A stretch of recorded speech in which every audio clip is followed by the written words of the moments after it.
Tu veux lire la Bible, mais tu n'y arrives pas tout seul. Stop, tu es au bon endroit. Tu es avec nous dans le défi lecture de la Bible de l'aurore au crépuscule. Justement, on lit la Bible ensemble de la Genèse à l'Apocalypse, seulement 10 minutes. 10 minutes chaque jour. Merci Seigneur parce que vraiment ta parole... ta parole, elle est enrichissante. Ta parole nous fait du bien, Seigneur. Vraiment, merci, Seigneur, pour ce trésor que l'on a, Seigneur. Et je prie que tu puisses continuer à nous parler à travers cette parole, Seigneur. Merci parce que tu nous parles à chacun personnellement. Bénis tous ceux qui sont avec moi dans ce défi. Merci parce qu'on se motive, on est ensemble et on va arriver jusqu'au bout ensemble. Au nom de Jésus, Amen. Alors, c'est parti. On est dans 2 Chroniques 23, verset 11. Alors, si tu nous rejoins aujourd'hui, n'hésite pas à lire peut-être 1 ou 2 chapitres pour te mettre bien dans le contexte. Donc, 23, verset 11. Alors, on fit sortir le fils du roi, on plaça la couronne sur sa tête et on lui remit l'acte de l'alliance. On le sacra roi. Yehoyada et ses fils loignirent d'huile et ils crièrent « Vive le roi !» Athalie entendit le bruit du peuple qui accourait et acclamait le roi. Elle vint au milieu de la foule du temple, au temple de l'Éternel, regarda et vit le roi qui se tenait debout sur son estrade à l'entrée du sanctuaire. Il était entouré des capitaines de la garde et des joueurs de trompettes. Toute la population exultait de joie tandis qu'on sonnait des trompettes et que les musiciens, accompagnés de leurs instruments, dirigeaient les chants de louange. À ce spectacle, Athalie déchira ses vêtements et dit « C'est un complot, c'est un complot !» Alors le prêtre Yehoyada fit avancer les chefs de centaines qui commandaient l'armée et leur ordonna « Faites-la sortir de l'enceinte du temple entre les rangs, et si quelqu'un la suit, qu'il soit mis à mort. » Car, dit le prêtre, ne la mettez pas à mort dans l'enceinte du temple de l'Éternel. Ils s'emparèrent donc d'Athalie et la menèrent vers le palais royal par l'entrée de la porte des chevaux. C'est là qu'ils la mirent à mort. Yehoyada conclut entre lui, tout le peuple et le roi. Yehoyada conclut entre lui, tout le peuple et le roi une alliance qui les engageait à être le peuple de l'Éternel. Toute la population se rendit au temple de Baal et le démolit. On mit en pièces ses autels et ses statues et l'on tua devant les autels Mathan, le prêtre de Baal. Yehoyada confia la surveillance du temple de l'Éternel aux prêtres lévites que David avait répartis pour le service du temple de l'Éternel afin d'offrir des holocaustes à l'Éternel conformément aux prescriptions de la loi de Moïse dans la joie et en chantant les cantiques composés par David. Il installa les portiers aux entrées du temple de l'Éternel pour en interdire l'entrée à toute personne rituellement impure pour quelque raison que ce soit. Il rassembla les chefs de centaines, les notables, les dirigeants du peuple, ainsi que toute la population du pays, et il fit descendre le roi du temple au palais royal par la porte supérieure. On installa le roi sur le trône du royaume. Tout le peuple du pays était dans la joie, et le calme régnait dans la ville, maintenant qu'on avait fait mourir Athalie. 2 Chroniques 24. Joas était âgé de 7 ans. Lorsqu'il devint roi, il régna 40 ans à Jérusalem. Sa mère se nommait Tsibia.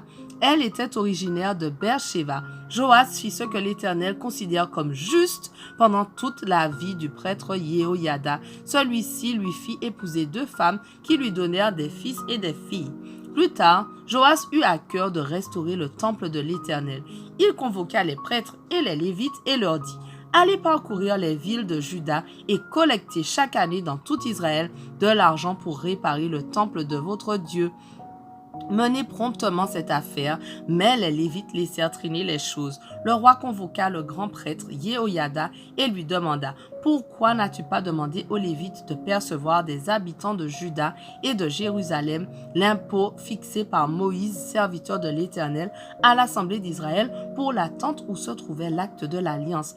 En effet, la perverse Athalie et ses partisans ont forcé l'entrée du temple de Dieu et ils ont même utilisé pour le culte des Baals tous les objets sacrés du temple de l'Éternel. Sur ordre du roi, on fabriqua un coffre que l'on plaça près de l'entrée du temple de l'Éternel à l'extérieur. On fit proclamer dans Juda et dans Jérusalem qu'il fallait apporter à l'Éternel la contribution imposée à Israël par Moïse, serviteur de l'Éternel dans le désert. Tous les dirigeants et tout le peuple s'en réjouirent. Ils apportèrent de l'argent et le mirent dans le coffre jusqu'à ce qu'il fût plein. Lorsque venait le moment pour les Lévites de l'apporter à l'inspection royale et que l'on constatait qu'il y avait beaucoup d'argent, le secrétaire du roi et le commissaire du grand prêtre venaient le vider. Puis les Lévites le prenaient pour le rapporter à sa place. On fit ainsi chaque jour et l'on collecta beaucoup d'argent. Le roi et Yehoyada le remettaient à l'entrepreneur qui accomplissait les travaux de restauration du temple de l'Éternel et ils payèrent des tailleurs de pierre et des charpentiers pour restaurer le temple de l'Éternel, ainsi que des artisans travaillant le fer et le bronze pour faire des réparations dans le temple de l'Éternel. Les entrepreneurs se mirent au travail et les réparations progressèrent par leurs soins. Ils remirent le temple en état et le consolidèrent. Lorsqu'ils eurent terminé les travaux, ils rapportèrent au roi et à Yehoyada le reste de l'argent. On l'utilisa pour fabriquer des objets pour le service du temple et divers accessoires pour le culte et pour les holocaustes, coupes et autres ustensiles d'or et d'argent. Pendant toute la vie de Yehoyada, on offrit continuellement des holocaustes dans le temple de l'Éternel. Yehoyada devint vieux et mourut rassasié de jours à l'âge de 130 ans. On l'enterra dans la cité de David avec les rois parce qu'il avait agi pour le bien en Israël, pour la cause de Dieu et de son temple. Après la mort de Yehoyada, les dirigeants de Juda vinrent se prosterner devant le roi qui les écouta. Ils délaissèrent le temple de l'Éternel, le Dieu de leurs ancêtres, et ils rendirent un culte aux Ashéras et aux idoles. Par cette conduite coupable, ils provoquèrent la colère de l'Éternel contre Juda et Jérusalem. L'Éternel envoya parmi eux des prophètes pour les faire revenir à lui. Ces prophètes protestèrent contre eux, mais personne ne les écouta.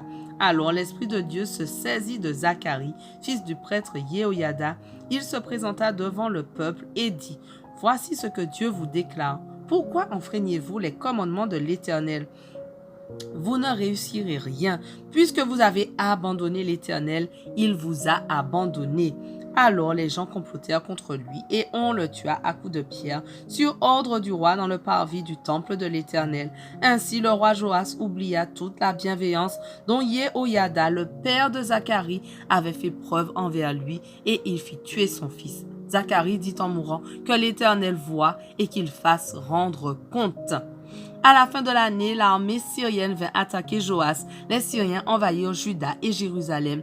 Ils massacrèrent tous les dirigeants du peuple et envoyèrent tout le butin au roi de Damas. Les Syriens étaient venus avec un petit nombre d'hommes et cependant l'Éternel leur donna la victoire sur une armée considérable de Judéens parce que ceux-ci avaient abandonné l'Éternel, le Dieu de leurs ancêtres. Ainsi, les Syriens furent les instruments du jugement contre Joas.